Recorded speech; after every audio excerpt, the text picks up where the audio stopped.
What is up, good people?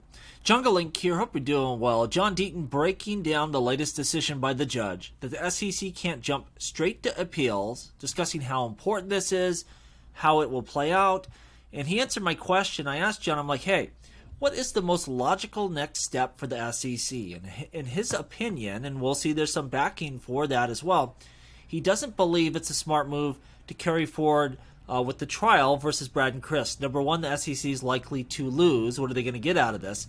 But further, you might get Hinman on the stand and all sorts of stuff. He thinks that it's probably best to drop that case and settle the rest of it with Ripple. That's got to be done. Now, John brings up the point, you know what?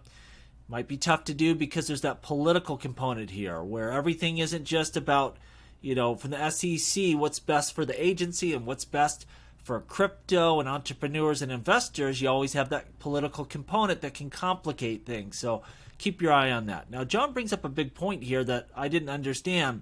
Not only was the SEC rejected, but the judge gave a lot more clarity there. There's less left open for interpretation, and it could really harm the SEC if they do decide to go to appeals here. So it was a big blunder asking for permission to jump straight to appeals. Maybe they shouldn't have done that. Now, I love talking to Mark Fagel because former SEC regional director, he's not a fan of cryptocurrencies, and you really get a straightforward answer here. And he says, I would try to dismiss the individual claims. I'd try to resolve the remedies for Ripple's security law violation. He's not sure if the parties can come to an agreement or not. And then you have to decide whether you appeal the summary judgment decision. So it's his opinion as well, you probably should drop that part of the case. And he further says, I don't know if the parties can come to an agreement. The SEC can't just unilaterally settle. But he thinks it's a mistake to continue against the individual. So if he was in charge here, he'd be trying to eject himself there. And I think everyone's in agreement. It would be best if they could just settle this whole situation up. You do have some violations by Ripple, about $700 million worth. They're going to want to buy that number down and buy a bunch. Maybe it's best now, finally, after all these years, for the SEC to just fully settle this out. Come up with a number that Ripple can handle and, close that part out and stop with your nonsense versus Brad and Chris and just call it a day.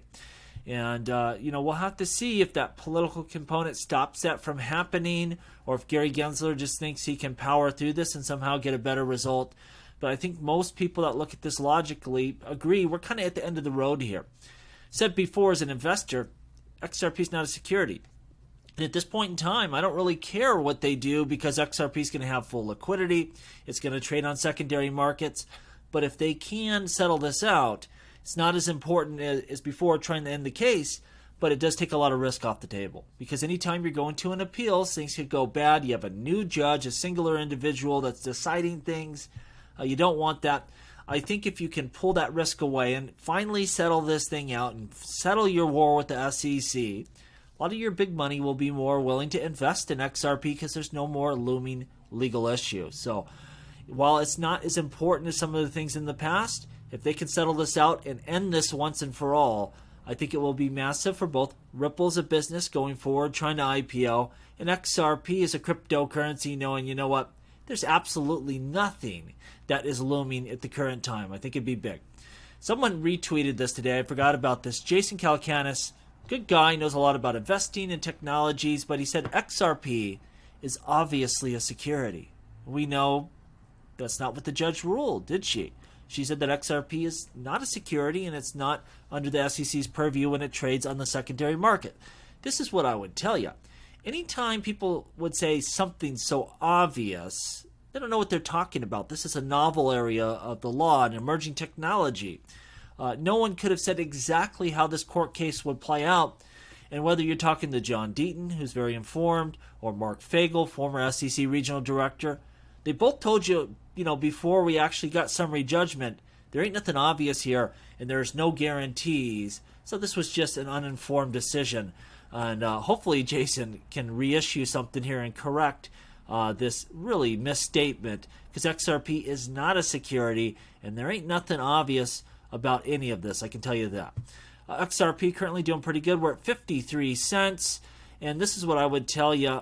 If we see crypto starting to creep up and go on a growth phase, then I think XRP will continue to go up and it'll do quite well. But don't get too carried away in the ups and downs. We're just trying to clear a lot of problems out here. So when we do hit the next growth phase, XRP can perform at its best capability, and I think that will be quite well. What I'm getting at is if we have some, problematic times in the financial markets, don't get bummed out if XRP goes down, because assets are going to do that. In tough times, prices will go down. Got my bags packed. I'm in my position in XRP. And this thing will rock and roll again, and it's just a waiting time. We're at cruising altitude, and we're just circling, waiting for the final launch here. And it will happen. Now, CoinDesk had this article. Kevin O'Leary said all the crypto cowboys are going to be gone soon. I would say he's a crypto cowboy. The guy still defends Sam Bankman-Fried. Oh, he's a good guy. He wanted to do lots of good things. Well, that's fine that you want to do a lot of charitable things, but he wanted to do it with stolen money, essentially. Investors' money that was not his. Like, that is criminal any way you want to break it down. When we look at Kevin O'Leary, his conduct in general, still continuing to push FTX, still continuing essentially to promote Sam Bankman-Fried. Like, how can you do that?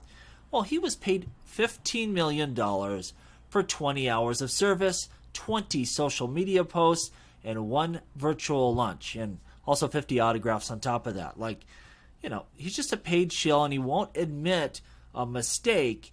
And you can't look at this situation with Sam Bankman-Fried and FTX and say it's anything other than fraud. He was taking money that was not his, acting recklessly with it, just crazy advertising campaigns, paying all sorts of, sports stars, and just gambling it away. Essentially, that's what happened. They're going to blame it on people taking withdrawals. That ain't a problem. That ain't a problem if you have the money for them to withdraw like you should have. And really, it was just, wild behavior, making reckless bets with other people's money. And when you really boil it all down, it amounts to theft. That's as simple as it is. Lastly, we're seeing this great discussion on this feature that may be coming to the XRP ledger, and it's the clawback feature. And I think the last time I discussed this, I went too deep into the woods here of where I think the future will go. Let's just talk about this. So this has nothing to do with XRP. If you did this clawback feature, it would only be if you enabled it. So if you're going to mess around with an asset, you would know it ahead of time that the issuer has that ability. They have that ability to claw back funds. Typically, this would be something like a stablecoin. So if Circle was to issue USDC on the XRP ledger, they'd want this in case law enforcement agencies come to them and say, well, we want you to, seize those funds, seize that money. They could do so. Inherently with cryptocurrencies, I don't like these kind of features, but unfortunately, I think for stable coins and different network features, you're going to have this. And so if you don't like that, well, don't use USDC or Tether or other types of assets that have this feature enabled. Just stick to your regular cryptocurrencies like XRP or Bitcoin or Ethereum.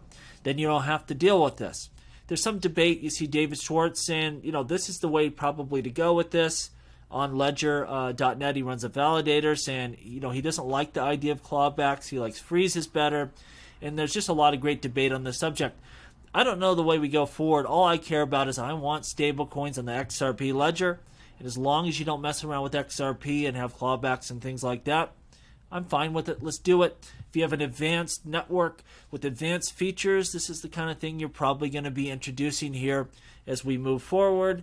And if you want just pure cryptocurrencies, you have networks like Bitcoin available to you where you don't have this kind of thing on there.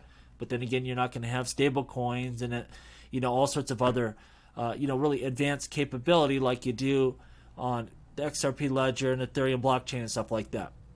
Let me know what you think down below. And as always, please like, please subscribe. The revolution will be televised right here on Jungle Link.